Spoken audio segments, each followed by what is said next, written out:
朋友们好，我是石头。今天我们又来到了湘西的大山里面，现在要去看一栋独门独院的房子，建在半山腰之上。这栋房子视野非常的好。去年我曾经来过这边，当时房子还没建好，我和主人家聊了会儿天。记得我告诉他，我说等你明年把房子建好，我再过来看一看。因为当时候我们谈的是，他想在这边可能做一个农家乐。地理环境倒是挺好的。那现在我们呢就走进房子，给大家一起来看一下。这是进入房子的马路，上面是一条209国道。这栋房子距离国道也就200多米左右吧。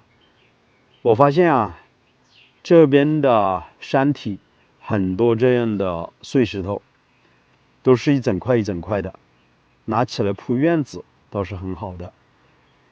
在房子的周边种了很多果树，像这些枇杷，还有上面有一片梨子，那边还有桃树、李子。这棵感觉有点像樱桃。底下的地里面种满了红薯，还有些辣椒。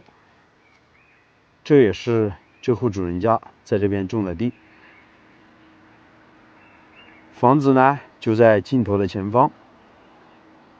底下有一条高速公路 G65包膜高速，这边距离吉首市也就30公里，距离附近的镇上有10公里，交通是非常便利的。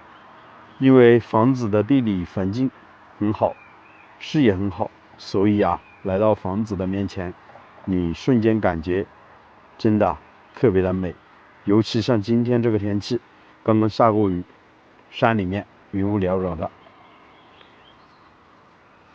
这边的路还没有硬化的，小轿车进来还是有一点点的难度。我的车呢已经开到前方了。虽然这栋房子是建在半山腰之上，但是啊，它周边的地势还是比较平坦的。这里呢，应该是一棵核桃树，但上面好像没有挂果。车子呢是可以直接开到院坝的。今天主人家没在家，所以我们就不进去看了。站在这个位置呢，大概给大家说一下这栋房子的情况。去年我来的时候啊，这栋房子是刚刚建，底下的羊圈呢已经是去年建好的，但是今年再次过来，这栋房子呢依然是还没有装修，它的外墙都是水泥砖结构的，也没有做粉刷。房子是背靠着大山，面朝着也是大山吧，底下有座小型的水库，据说水库里面的鱼挺多的，水也挺深，有20多米呢。高速公路就在那前方。再过去啊，这里距离矮寨大桥非常的近，大概也就3、4公里吧，就到矮寨大桥。旁边呢还有个5埃及的景区，叫做德夯苗寨，还有个吉斗苗寨。当然，矮寨大桥景区呢也是属于5埃及的景区。这里距离18栋景区呢，大概也就10公里左右。所以去年我们在这里聊天的时候，他说想在这边做一个农庄，我觉得可能还是可行的。当然需要有一些好的方案，把客人吸引过来。在那底下呢，是他去年建的一个羊圈，也不知道现在是否在里面养着羊呢。车子是可以一路沿着这边开下去的。在上面呢就是一条G209国道，我的车啊就停在这边。我们可以看到这些石板呢都是附近的山上采下来的，然后呢这户主人家用吊车把它吊在这边，垒砌薄坎，一整块一整块，一块都是上千斤左右的重量。真的特别喜欢这里的环境，地势高，视野好。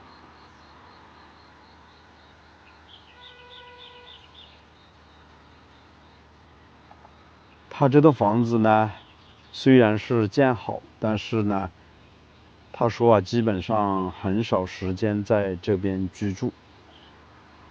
毕竟山里面呢不好赚钱，还是要出去打工。小孩子还要读书。其实我试着问他一下，我说这栋房子能不能租出来？他说价格好也是可以考虑的。自己呢又想做农庄，但是他算了算，投入实在太大了。虽然这里距离好几个景区都很近，但是啊，没有一个好的营销方案，估计也很少有人知道这个位置，挺纠结的吧。在这里呢，我确实也不好说的太多，毕竟啊，如果给他提议说做一个农庄，一笔投资做下去，万一赚不到钱，到时候也不好，对不对啊？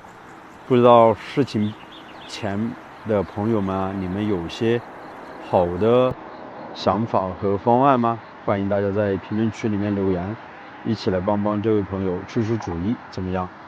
确实，他这个地理环境呢，真的很好，要把它闲置在这里，确实有点可惜了。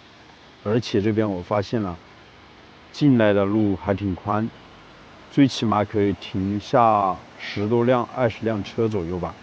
附近的地呢也挺宽的，在山里面基本上自己可以种，自己也可以养一些鸡鸭之类的。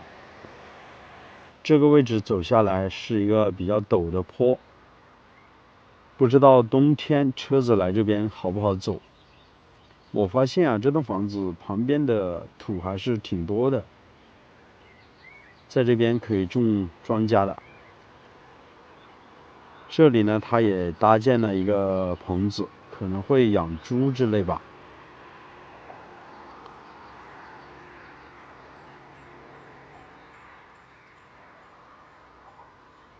房子的旁边是没有发现稻田的，就像这户主人家说的，在这边长时间生活，只要买点米，其他的都是可以自己养自己种。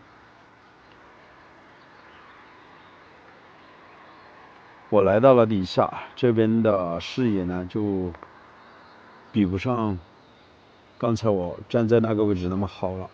那里是一个石头垒砌的宝坎，中间没有用到水泥的，不知道啊牢不牢固。房子几乎是没有院坝，因为在山里面嘛，没有太宽的地方。但是这边呢，底下这栋简易的房子还是挺宽的。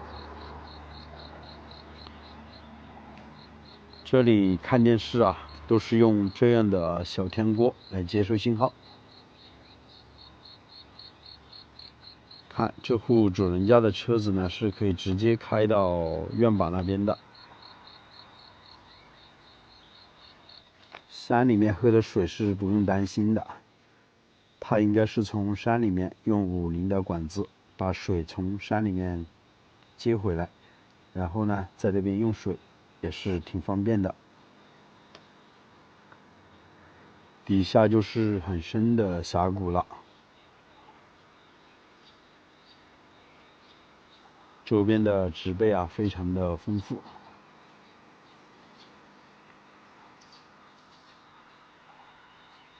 来到院坝这边，我才发现这栋房子几乎是没有院坝的。如果要做一个院坝的话，要在这边打上墩子，然后呢，用水泥钢筋打上一块橡胶板，才有院坝。这也是一栋比较典型的农村自建房的风格，上下2层结构，3间，中间是堂屋，两边卧室，2楼呢也有个客厅，还有卧室。楼层高度大概也就3米多高左右吧。一般我们这边建房子呢，都是19到18块砖的高度，就是3.8米左右的一个高度吧。2楼呢可能会做3.7米的高度，上面打的是橡胶板。房子如果经过装修，应该还是挺不错的。特别喜欢他们家的这个院坝的视野吧。下了雨了，我们也要回到车上去了。今天呢，主人家是不在家。我刚刚在飞无人机的时候才发现啊，底下的这栋房子看起来不像羊圈啊。去年我来的时候，他说准备在底下修羊圈的，但是从航拍的镜头发现底下好像是一栋住房啊，还有院子、有大门、有卧室，只是说房子还没有完全建的那么好吧，应该来说只是简易的房子吧。在那底下院坝倒是挺宽的，刚刚通过航拍，我相信大家也看到了，周边的环境确实不错吧。这会儿呢，已经下了很大的雨了，我们也要准备回去了。朋友们，那视频看到这里，你们觉得就是这样的一个环境，适合在这边做一个农庄吗？欢迎大家在评论区里面留言。这期的视频也就为大家分享到这里，我是石头，喜欢的还请记得点个关注，我们下期视频再见，拜拜。